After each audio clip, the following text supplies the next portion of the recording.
Partai Umat mendesak KPU untuk menghentikan penghitungan suara pemilu 2024 melalui aplikasi Sirekap. Partai Umat menilai separuh suara mereka hilang karena disebabkan kekacauan Sirekap dan mendesak penghitungan secara manual.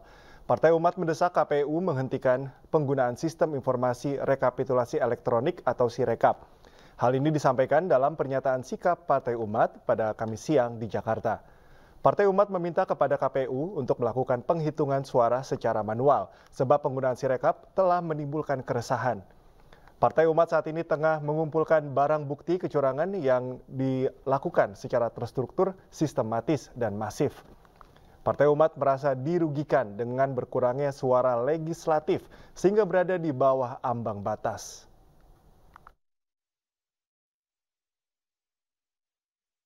Sebagaimana kita sampaikan, nanti akan kita bagikan juga ini. Insya Allah sekarang kita dalam proses mengumpulkan bukti-bukti yang penting tersebut. Ya, kita ada tim hukum di sini, ini dikomandoi salah satunya oleh Pak Yudri, bagian hukum. Ini kita kumpulkan secermat mungkin. Ya. Begitu kita melihat ini sudah cukup dan waktunya, kita akan sesegera mungkin melaporkan ke Bawaslu. Ya, demikian. Pemirsa, seorang anggota Intel dari Polsek Gondokusuman kepergok saat sedang bertugas di posko paslon nomor urut 1 Anies Muhaimin di Kota Baru, Yogyakarta. Polsek mana? Ngomong sama saya, ngomong. Jelas itu, Pak. Itu kebenaran, ya, Pak. Kebenaran nggak apa-apa. Kebenaran, Pak. Kalau Anda Intel, kita kasih tahu yang baik. Namamu siapa? Namamu? Abadi ya? Inilah video amatir warga yang menunjukkan seorang Intel dari Polsek Gondokusuman Tepergok menyusup ke dalam rapat relawan Anies Baswedan Muhaimin Iskandar di Kota Baru Gondokusuman, Kota Yogyakarta. Sambil berjalan keluar dari rumah sang Intel yang diketahui bernama Abadi ini, diinterogasi oleh sejumlah relawan AB Ningrat pendukung Anies Muhaimin. Ini kita sedang rapat Anies di Kota Baru Jogja, dan kita kebobolan ada Intel Polsek dari sekitar di daerah Kota Baru ini. Ini kami dari tim Anies sedang rapat kebobolan Intel. Ya. Siapa namanya, Mas? Coba lihat, Pak. Siapa namanya, Mas? Abadi, Pak. Abadi. Harusnya tadi di Mas, di Pak, ngomong. Kalau ngomong saya aparat gitu malah saya hormati. Namun pihak kepolisian menegaskan bahwa Intel tersebut ditugaskan ke lokasi bukan untuk memata-matai, melainkan melakukan pengamanan. Karena beredar informasi akan ada pertemuan relawan Anies Muhaimin untuk merencanakan aksi unjuk rasa memprotes hasil pemilu 2024.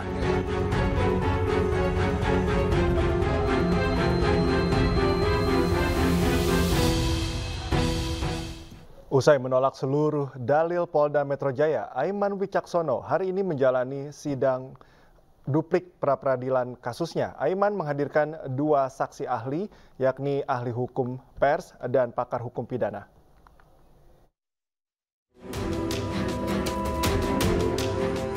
Kasus Aiman Wicaksono memasuki babak baru. Kamis pagi, Aiman menjalani sidang pra-peradilan dengan agenda pembacaan duplik terhadap Polda Metro Jaya. Hadir di Pengadilan Negeri Jakarta Selatan, Aiman didampingi oleh tim kuasa hukumnya. Untuk melawan dalil-dalil Polda Metro Jaya, Aiman menyiapkan 2 saksi yang memberikan argumentasi sesuai dengan bidang yang dikuasai.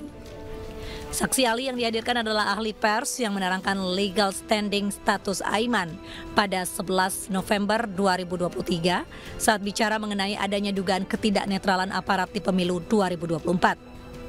Dalam persidangan, saksi ahli menjelaskan kedudukan Aiman sebagai wartawan termasuk hak yang dimiliki untuk melindungi narasumber. Selain ahli di bidang hukum pers, pihak Aiman juga menghadirkan saksi pakar hukum pidana yang menjelaskan konstruksi hukum kasus Aiman kepada majelis hakim, termasuk surat perintah penyitaan atas ponsel Aiman yang dinilai cacat formil. Menurut kami, apa yang disampaikan oleh ahli itu sangat relevan dan menguatkan dalil-dalil permohonan kami. Ya. Tadi kalau yang berkaitan dengan ahli pidana dan hukum acara pidana, jelas ditekankan secara tegas oleh ahli bahwa secara eksplisit di dalam KUHP yang boleh mengeluarkan izin penetapan penyitaan tersebut adalah ketua pengadilan. Itu jelas.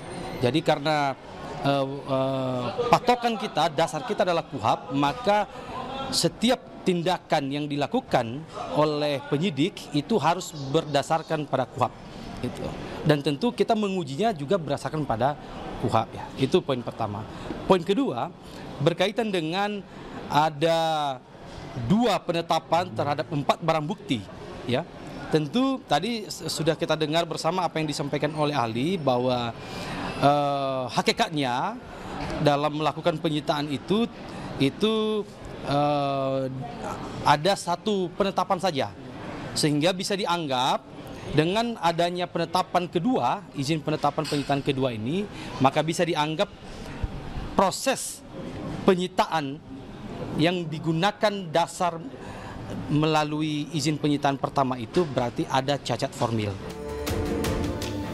Sebelumnya dalam pembacaan replik, kuasa hukum Aiman menolak seluruh dalil yang dibacakan Polda Metro Jaya dalam sidang. Pihak Aiman juga menyorot tajam soal surat izin penyitaan terhadap 3 barang bukti, yaitu akun Instagram, email, dan SIM card ponsel Aiman. Mereka menilai penyitaan ponsel Aiman tidak sah secara hukum, bahkan ada kejanggalan saat ada upaya melegitimasi proses penyitaan ini.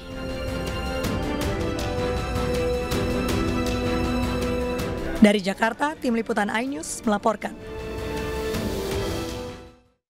Kita ke informasi berikutnya, pemirsa. Polda Metro Jaya kemarin melakukan gelar perkara khusus terkait perkara jual beli apartemen di kawasan elit Kasablanka, Tebet, Jakarta Selatan. Pemirsa, kisruh jual beli apartemen antara seorang wanita dan pengembang apartemen terus bergulir di meja penyidik Polda Metro Jaya.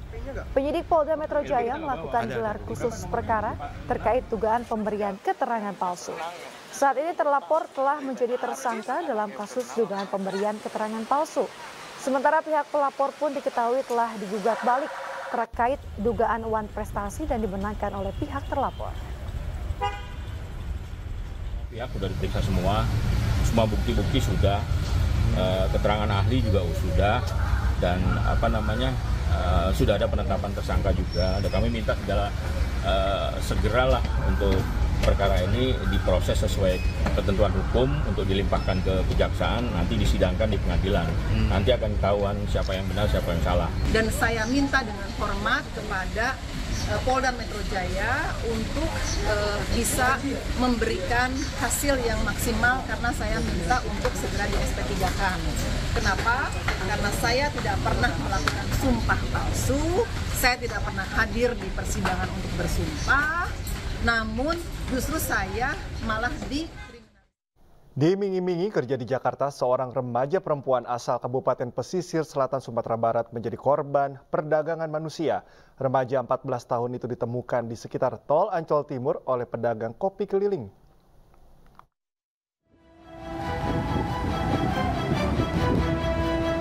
Seorang remaja perempuan asal Carocok, Kabupaten Pesisir Selatan Sumatera Barat ditemukan terlantar di jalan. Dirinya mengaku dibuang sejumlah pria di tol Ancol menuju Tanjung Priuk. Remaja berusia 14 tahun itu kemudian ditemukan seorang wanita penjual kopi keliling di kawasan Ancol Timur, sedang menangis dan meminta pertolongan. Korban akhirnya dibawa untuk tinggal bersamanya selama 20 hari. Nangis, minta perlindungan sama ibu. Katanya, Bu, minta tolong saya, lindungi saya di rumah ibu. Ya udah, nang silakan, ibu mah di sini kontrak. Rencananya mau ikut pulang, malam-malam ke Bonsengi, nang pulang gak ada kopi. Remaja perempuan itu mengaku berangkat dari kampung halaman bersama 59 anak lainnya untuk bekerja di Jakarta. Korban mengaku diminta untuk menemani pria hidung belang di lokalisasi. Dari penjelasan ibu penjual kopi bahwasannya anak ini dibawa dari Padang. Anak ini dibawa dari Padang sebanyak 59 anak.